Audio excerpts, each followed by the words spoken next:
वास्तुशास्त्रानुसार घरापुढे कोणती झाडे लावावी?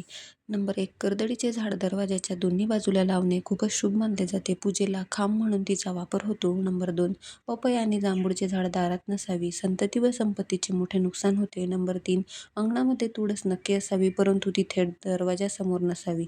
नंबर 4. घरामध्ये प्रवेश करताना नेहमी दरवाजासमोर काटेरी झाडे लावू नये. याने गृहकलेश, अशांती, शत्रुघ्न निर्माण होते. तसेच घरामध्ये कटकटी चालू होतात. दारासमोर नेहमी प्रसन्न वाटेल असे झाड लावावे. नंबर 5. गुलाब आणि कोरफड ही 2 रोपटे वाईट शक्तीपासून घराचे संरक्षण करतात अशी मान्यता आहे. नंबर 6. ज्या झाडातून चीक निघतो अशी झाडे घराभोवती लावू नये. नंबर 7. अविवाहित तरुण मनुष्याचा मृत्यू झाल्यास त्याचे रुईच्या झाडाबरोबर लग्न लावतात. याला अर्कविवाह असे म्हणतात. त्यानंतर तरुणांचा दहन संस्कार होतो. त्यामुळे हिंदू शास्त्रात रुईचे झाड वास्तुशेजारी असणे हा दोष मानला जातो. नंबर 8. पिंपळाचे झाड शक्यतो घराजवळ नसावे. असेलच तर ते घराच्या पश्चिमेला असणे फलदायी असते. नंबर 9. घरासमोर कधीही पपई किंवा जांभळाचे झाड नसावे. नंबर 10. पिंपळाचे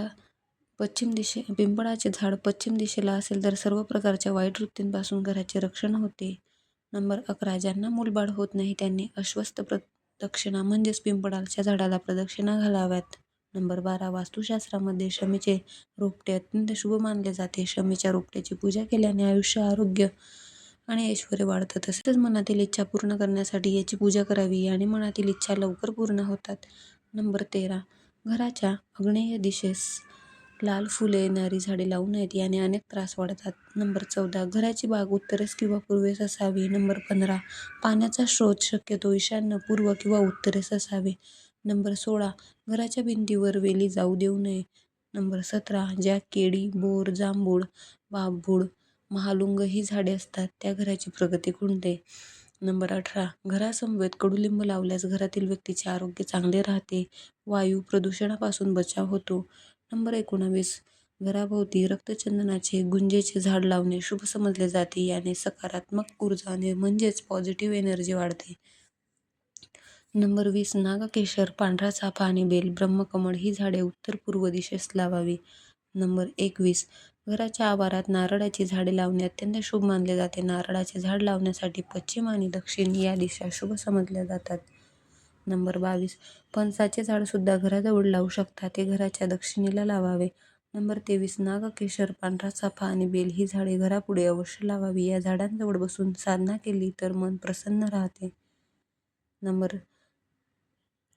नंबर 24. अशोक वृक्ष घराच्या उत्तरेला असल्यास मालकाचे आरोग्य आणि पैसा पाण्याची स्थिती चांगली राहते. दुःख, त्रास होत नाही. नंबर 25. घरात बेलफळ आणून ठेवावे. 1 ते 2 आठवड्यांनी ते बदलावे. त्याची पूजा करण्याची गरज नाही. घरात सुख समृद्धी नांदते. नंबर 26. औदुंबर, वड, पिंपळ अशा वृक्षांची मुळे जमिनीला समांतर वाढवून स्वतःच्या आकाराच्या 100 पट खोल जाऊन पुष्कळ जलसंग्रह करतात. म्हणून या वृक्षांच्या शेजारी विहीर खणावी. हमखास पाणी लागते. नंबर 27. घरात सतत उजेड असावा. यामुळे वाईट शक्ती घरात प्रवेश करत नाही. नंबर 28. संध्याकाळी व रात्री बाहेर जाताना घरात पूर्ण अंधार करून कधीही जाऊ नये. हा व्हिडिओ आवडला असेल तर लाईक करा, शेअर करा, चॅनलला सबस्क्राईब करा